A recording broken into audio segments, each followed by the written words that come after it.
The 2010 Lasker DeBakey Clinical Medical Research Award honors Napoleon Ferrara for the discovery of VEGF as a major mediator of angiogenesis and the development of an effective anti-VEGF therapy for wet macular degeneration, a leading cause of blindness in the elderly caused by the growth of abnormal blood vessels in the back of the eye. Actually, no, I'm not from a family of scientists. Actually, my family, mostly my father was a judge, but you know, I was somehow always some interest and curiosity in science.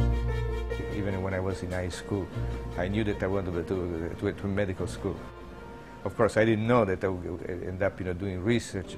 Napoleon Ferrara never anticipated his decades of research would unravel the mysteries of angiogenesis and the role it plays in normal physiological processes and disease. Angiogenesis means essentially, it's from Greek, angiogenesis, means, the growth, the genesis of blood vessels.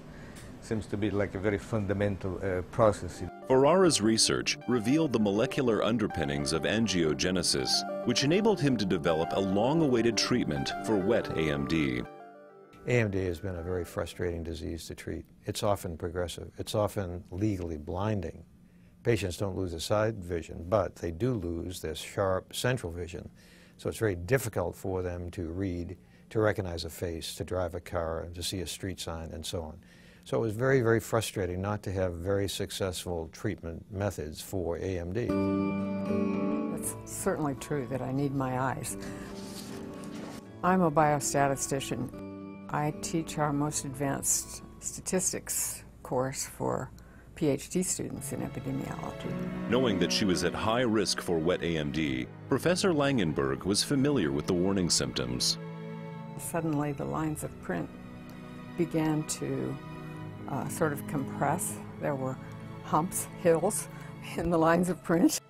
And I thought immediately that maybe that's what was happening. How is he going?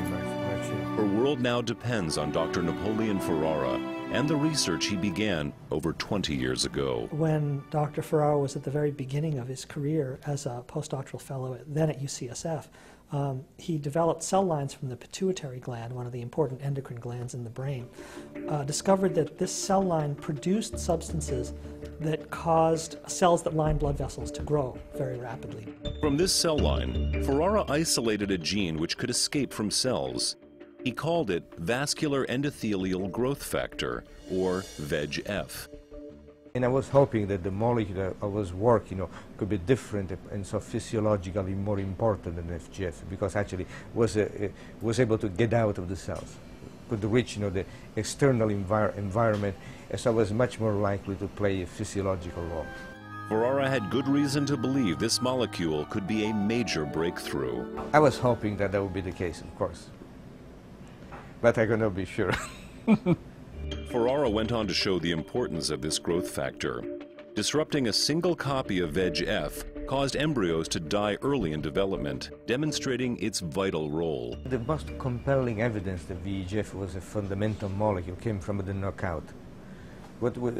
This was a totally surprising result, because not only we found that the knockout of VEGF resulted in embryonic lethality and essentially defective vascularization.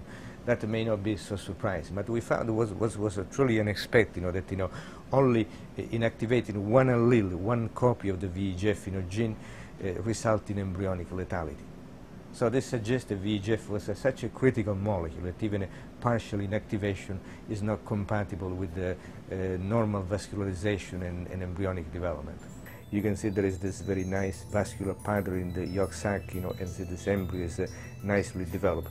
This is the VEGF, mutant, and yet you can see that there is very few blood vessels. In other words, VEGF was one of the very few, very rare genes which are so critical that even a partial inhibition is incompatible with embryonic development.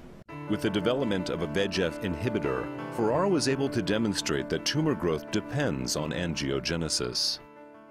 So I think Dr. Ferrara was clearly one of the first to recognize that a really important thing to do would be to make antibodies to VEGF, or inhibitors of VEGF.